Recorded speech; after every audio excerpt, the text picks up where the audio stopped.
اور کوئی پوچھنے والا نہیں، کوئی پوچھنے والا نہیں۔ اور ماشاءاللہ انہیں 1.5 فٹ کی داڑھیوں والے مذہبی سہارے بھی میسر آ گئے ہیں۔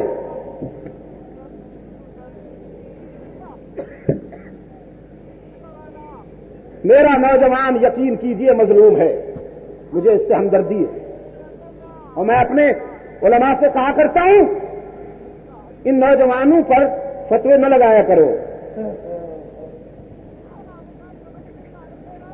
کہہ کرے حسن شرافت ہیں ستم کے مارے۔ مسجدوں کو نفرت کے اڈے بنا دیا گیا ہے، یہ بنی نہیں بنائی گئی ہے۔ میں الزام لگاتا ہوں انڈیا کی مسجدوں میں نفرت کیوں نہیں بڑھتی؟ وہاں تو سیکولرزم ہے وہاں، لیکن میں نے وہاں مشاہدہ کیا کہ وہاں کی مسجدوں سے آج بھی محبت تقسیم ہو رہی ہے، لیکن یہاں لوگ ہنستے ہوئے مسجد آتے ہیں، روتے ہوئے جاتے ہیں، خدا کے خوف سے نہیں، حضرات کی مہربانیوں سے۔ اکھاڑے بنا دیا گیا مسجدوں کو تاکہ نئی نسل ادھر کا رخ نہ کرے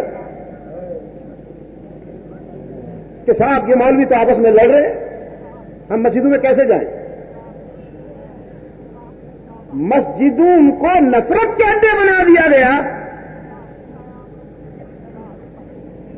اور بد اخلاقی کے جو مراکز ہیں وہ محبت کے مراکز بنا دیے گئے۔ نتیجہ ظاہر ہے کہ مسجدیں ویران ہیں اور وہاں قطار اندر قطار جوانی کھڑی ہوئی ہے۔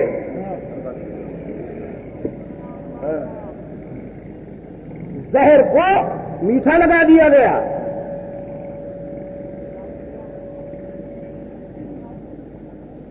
میں اپنے عزیز نوجوانوں کو مظلوم سمجھتا ہوں، یہ مظلوم ہے، ان کے خلاف بہت گہری سازش ہوئی ہے،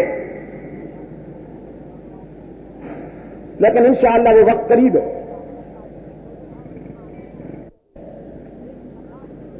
اللہ نے جن دوستوں کو جوانی دی ہے جو زندگی کے اس مرحلے سے گزر رہے ہیں، انہیں خلیل کی جوانی دعوت فکر دے رہی ہے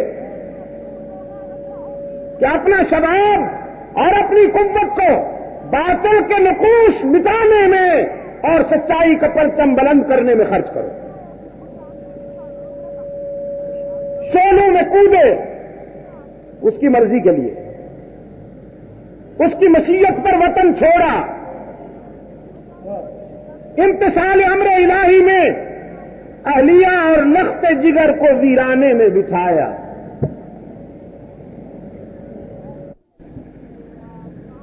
سیدنا ابراہیم علیہ الصلوۃ والسلام آپ کی ملی زندگی کا سنگ بنیاد رکھنے والا وہ معمار اعظم اپنی بیوی اور اپنے بچے کو لیے ہوئے اس ویرانے کے سینے پر جا رہے ہیں جسے قرآن وادی غیر ذی زرع کہتا۔ کتنی اچھی بات کہی کسی صاحب نے، ان 3 افراد کو خدا کا قافلہ کہا، فرمایا خدا کا قافلہ جو مشتمل